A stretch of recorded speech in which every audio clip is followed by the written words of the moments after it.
మంచి ఆరోగ్యం కోసం రోజు మీ భోజనంలో మొదటి 3 ముద్దలు ఈ ఆరోగ్య పొడితో మొదలు పెట్టండి.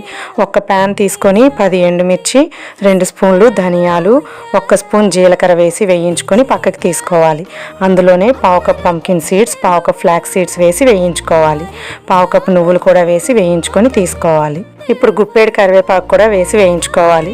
వేయించుకున్నవి అన్నీ ఇలా ప్లేట్లో వేసుకొని చల్లారనివ్వాలి. వేడిగా ఉన్నప్పుడే మిక్సీ పడితే ఆయిల్ బయటకు వచ్చే ఛాన్స్ ఉంది అని గుర్తుపెట్టుకోవాలి.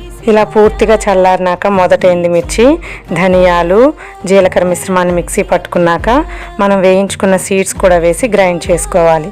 ఇందులోనే కరివేపాకు కూడా వేసి ఒక్కసారి గ్రైండ్ చేసి 2 స్పూన్ల మునగాకు పొడిని వేసి గ్రైండ్ చేసుకోవాలి. చివరిగా నేను ఇక్కడ వెల్లుల్లిని కూడా గ్రైండ్ చేసి వేసుకున్నా, మీరు ముందు కూడా వేసుకోవచ్చండి.